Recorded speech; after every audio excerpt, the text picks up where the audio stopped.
Hey guys, Flo from Off to Lens here. I'm a French-Australian filmmaker based in French Alps, and today we're going to talk about the new MEIKE 50mm T2.1 S35 Prime cinema lens.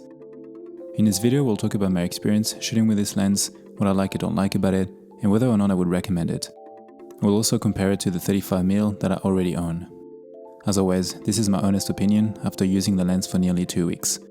This review is based on using it on a Pocket 6K, but most of it applies to the lens itself. Be sure to subscribe to see more videos like this one, and let's jump into it.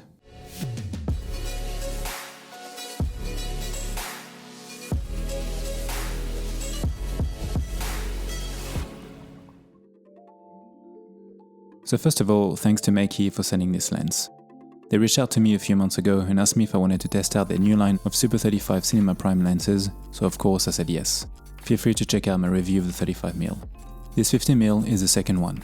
I use this lens on my Pocket 6K, mostly handheld, since it is the way that I shoot most of the time, but also on a tripod as it is a longer lens. I wanted to focus on what I would normally shoot with this type of focal length, which is mostly details and close-ups. I decided to split the video between indoor, doco style, and outdoor, B-roll.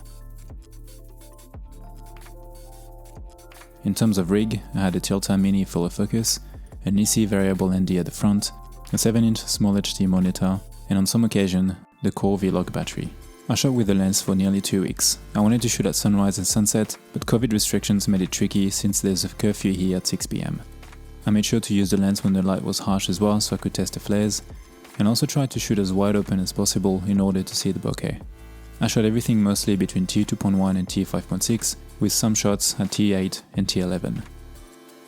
In terms of frame rate, there's a mix of 25 and 50. Now let's get into the lens itself. Features. As a previous 35mm, this lens has all the features you would expect from a modern cinema lens. The aperture is measured in t-stop as opposed to f-stop, markings are on the side to pull focus, the aperture is declicked, there is a long focus thrower for smooth and precise adjustments, it has industry standard 0.8mm pitch gears on the focus and the aperture ring, and since this lens is part of a set, you get the same filter size in order to easily swap filters or matte boxes. I love that the internal thread is 77mm, since you can use regular circular filters and you don't need to invest in expensive cinema ones if you don't want to. In addition to the already released 35mm and this 50mm, there will also be an 18, 25, 35, 75 and 105mm to complete this set. First impressions. So the lens is nicely built and feels very solid. It has a nice weight to it. The focus ring and aperture rings are very smooth, and I also like the black and red look. This lens is an EF mount, which means that it fits my Pocket 6K without any adapters, and it also comes in PL mount. It is a manual lens, so it will not talk to the camera. You have to physically change the aperture using the ring. This 50mm is a T2.1, so it allows you to get a pretty decent depth of field, especially with a Super 35 sensor, and also gives you the ability to shoot in low light situation.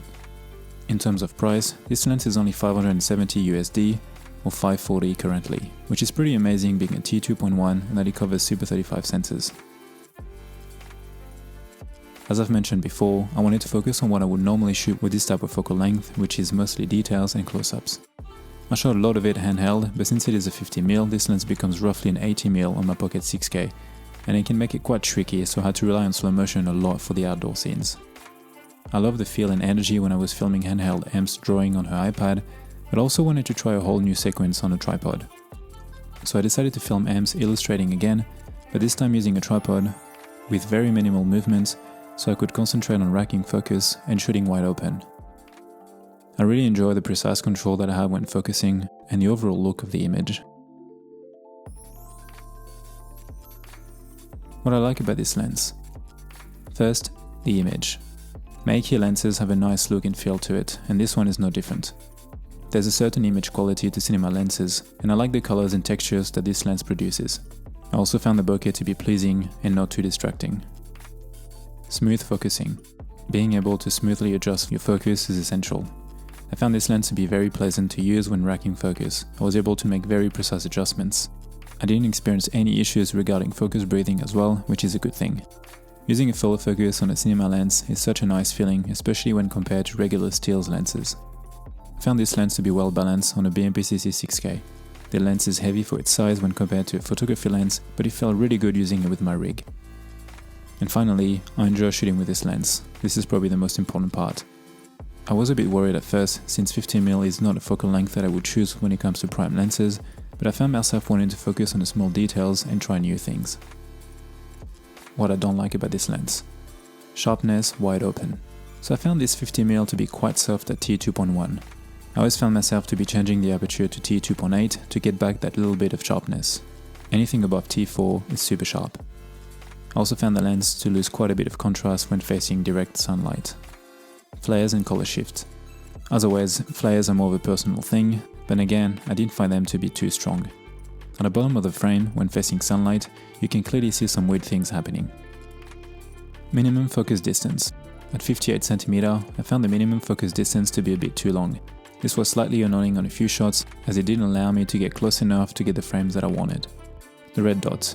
This is something very small to complain about. I wish that the little red dot to align the lens to the camera mount would be a little bit bigger. It is so small that I had to spend a few seconds each time at the start to find the correct placement. As you can see, these points are not deal breakers, but again, worth mentioning. Comparing it to the 35mm. Since I own a 35mm as well, I thought I would do a quick comparison between the two. These are not scientific tests, but more my thoughts after using them both. First of all, as mentioned before, they share the same T2.1 aperture, the same markings, the same filter thread, and the standard gear pitching. Size and weight. When it comes to the size and weight, they are identical, and to be honest, when the cap isn't on, I can't tell the difference. Image.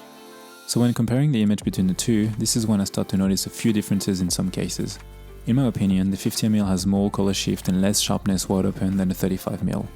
I also think that the 50mm has more character. What I mean by that is that to my eyes, it feels slightly less modern. This of course depends on light conditions, subject, and heaps of other factors. They do, however, share the same beautiful look and image. Aperture ring smoothness.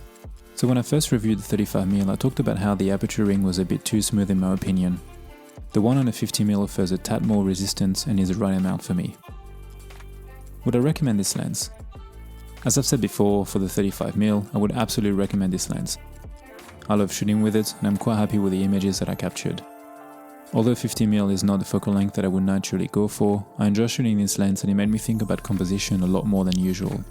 If you can afford it and are in the market for a nice and affordable 50mm Prime cinema lens, I would say go for it 100%.